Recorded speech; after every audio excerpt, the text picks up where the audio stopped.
Hi Sagittarius, love reading po tayo. Para sa inyo, this is for the month of April and May. April to May 2026. Summer love reading guys. Summer love reading tayo para sa inyo. Kuha tayo ng ilang guidance, advice, messages. Ano nga asahan nyo? Sa inyong mga buhay, pag-ibig, relasyon, ano man ang itinatakbo ng status nyo ngayon, single, in a relationship, or married, Sagittarius energy, maybe this message is for you. Kuha muna po tayo ng ilang oracle cards. Ano man ang aangat dito, ika-clarify natin. Para sa mga Sagittarius na maaring makapakinig nito. April to May 2026, ano nga asahan nila? Guidance, advice, message. Sagittarius. Uy, honeymoon agad. May honeymoon. Bakit hindi? Sandali. Ay tayo, guidance for you. Sagittarius, April to May 2026. Anong parating? Anong aasahan sa kanilang buhay, pag-ibig, relasyon? Keep an open mind, honeymoon, forgiving and learning. Biglang merong free yourself. It's time to take back control of your life. Okay, tayo ay general message, Capricorn, of course. Ay, Capricorn. Bakit nasa Capricorn pa rin tayo? Kakatapos lang ng Capricorn. Kaya pa ba? Nandito na tayo para sa mga Sagittarius ito. Sagittarius energy. Gusto ko pong agad-agad i-clarify ito. Bakit ito yung nagsibagsakan? Parang may mga hugot tayong nakikita. Forgiving and learning. Keep an open mind. As a Sagittarius naman, very flexible kayo. Malawak ang inyong pag-iisip at pag-unawa. Pero subukan nating sagutin. Bakit ito ang nagsibagsakan para sa mga Sagittarius? Any clarifications po? April to May 2026 para sa mga tao po na maaring makapakinig nito. The Empress, Queen of Swords. Actually, tinapos na tayo. The Empress card, sign of Venus. Or planet Venus, yung energy niyan.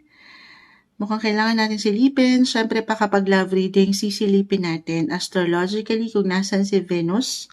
Around April to May, from now to May, yung hiningi natin. Okay, honeymoon. End of April to May, maaaring higit yung maramdaman yung presensya ni Venus sa inyong mga pag-ibig relasyon kasi it will enter your 7th house of relationship, partnership, or even marriage. Meron bang mga ikakasal na Sagittarius? Ngayon pa lang, maaring yan po ay pinaghahandaan. May ilang plano.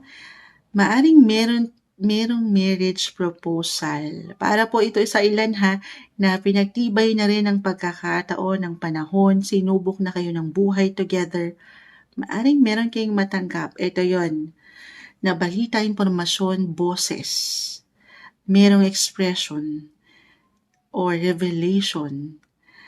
And ano yun? Love, guys. Love. Lalo pa, ito na nga yun, forgiving and learning. May mga, kumbaga tinas na yung connection nyo eh. And right now, mayroong tendency na umangat, maging matibay. Pinagtitibay kayo lalo ng ilang pagkakataon for couples in a relationship. Yung aking unang nakita dito, merong honeymoon. Gusto nyo yun?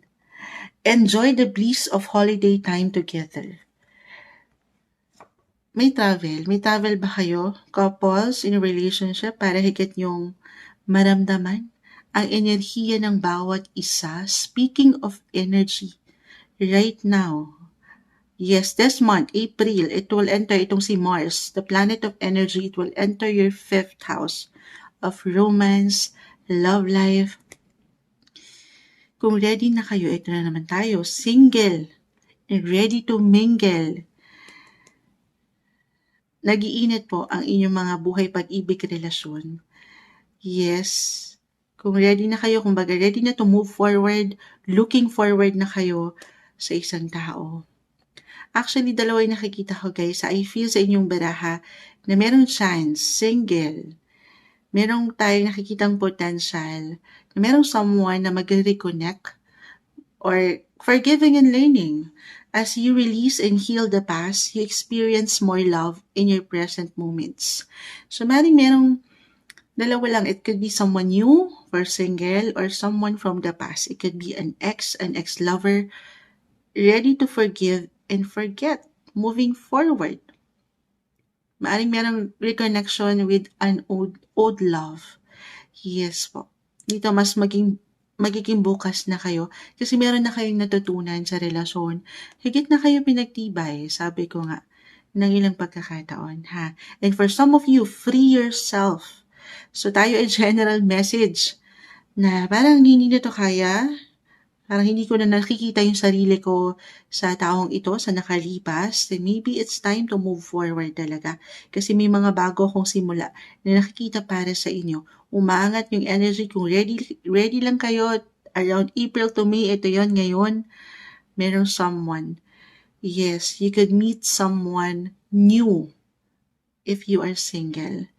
It's time to take back control of your life. Maybe this is a message na stuck up pa rin para sa ilan sa inyong Sagittarius na stuck up pa rin sa ilang sitwasyon sa nakalipas. Pero sa inyong paraan ha, iba-iba po tayo sa healing process.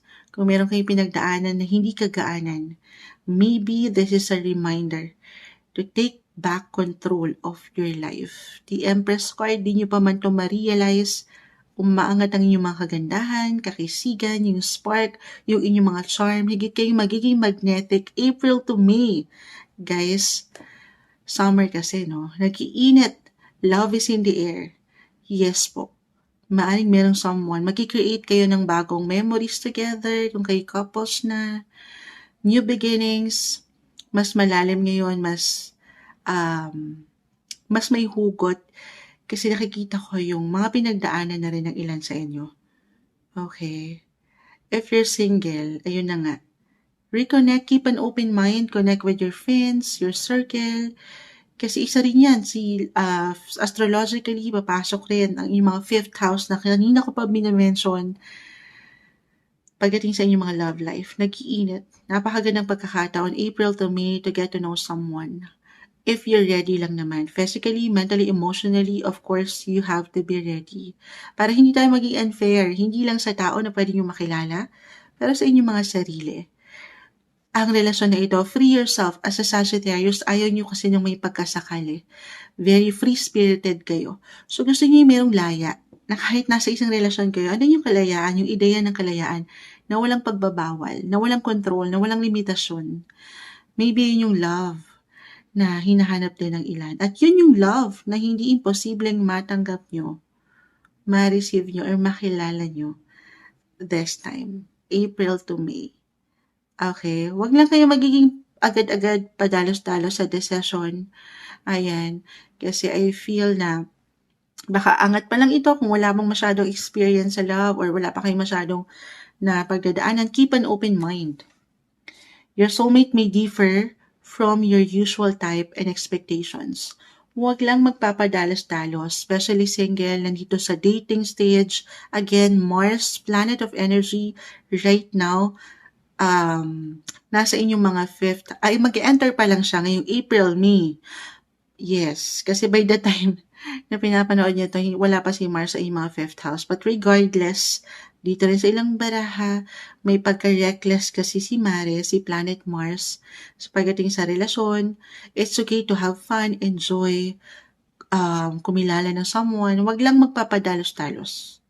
Okay, kasi baka meron pa kayong hindi, ano to guys ha, single, April to May, single Sagittarius, baka meron pa kayong hindi nakikita sa buong larawan, or baka meron kayong mapagtanto, sinagot nyo na yung person na to, if ever may manliligaw, or meron kayong gustong ligawan, meron kayong makita na taliwas dun sa inaasahan nyo, na okay lang naman, kung wala namang perfect eh. Pero kung gusto nyo ng medyo, alam nyo yun, mas sure kayo, mas may klaro, take it easy, huwag kayong magmamadali. Yung mga madali, pinapasok ang relasyon, madali rin. May tendency na madali rin yung matapos. Okay, alam ko diretso yun. Hindi siya okay ha, pero napaka-importante of course to get to know someone. Enjoy niyo yung company ng bawat isa ngayon. Huwag kayong magmamadali.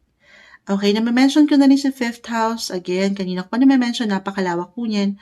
Fifth house, romance, love life. Si Mars, nasa inyong mga sign this month.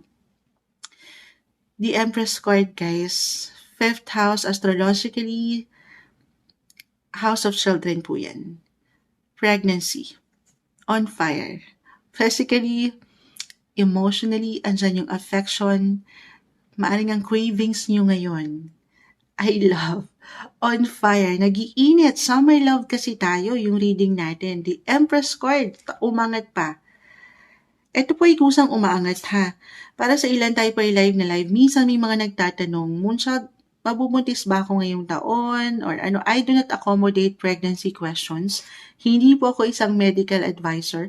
Pero ito po ay meron talaga sa tarot na pregnancy card indicator. At ito po ay hindi natin kinokontrol. Kusa siyang umaangat. Kaya kung may naririnig kayo, meron po talaga siyang kumbaga kusa. Okay, hindi natin hinihingi. For some, maaaring meron din kusang umangat na baby blessing for couples in a relationship. Yes po. Lalo pa on fire kayo ngayon. Para naghahanap kayo ngayon. Naghahanap ng kalinga. Gawad kalinga, Muncha.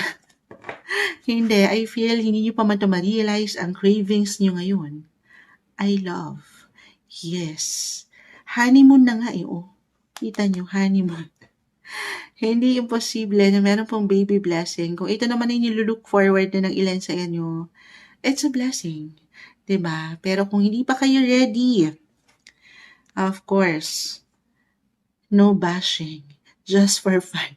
Naging small loud Naghahang na si Moonshot. Pero syempre, ang pagbe-baby sa true is a responsibility. Of course, you have to be ready. Physically, mentally, emotionally, kayo pareho maging handa. Pero ito yung umaangat, Sige, add pa tayo. April to May 2026. Anong kailangan pang marinig? Ng mga commitment. Umangat na naman. Again, hindi posible for some. April to May, meron ba ikakasal talaga? Things are getting serious. Seryosohan na to. Magpapamilya na. Lalo pa po para sa ilan, forgiving and learning, may mga pagpapatawad na, may pinatawad na, may pagtanggap. So parang, kumbaga, sinubok na rin kayo na ilang pagkakataon sa relasyon. Then, deseset, pansit.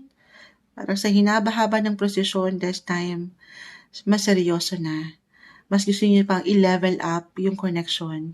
So, hindi posible na meron po talagang ikasal para sa ilang Sagittarius ngayong April to May, or makakatanggap kayo kahit sa simpleng pagpaplano nyo together ng love proposal. Perfect. Ang perfect ng mga sitwasyon, alam ko, pero walang perfect na relasyon. Okay, maaring mataas ang ilang commitments nyo, but this is something test para sa ilan. Kumbaga, pinagtitibay lang po kayo ng inyong pag-ibig. Okay? Ito yung umaangat. Alam ko may hugot pa. Mensaheng gabay lamang po, nalubat na si Moonshot. Dahil ang haba ng readings natin, live na live po tayo, pero this is for the month of April to May 2026. Love reading po, mensaheng gabay lamang para sa inyo, Sagittarius.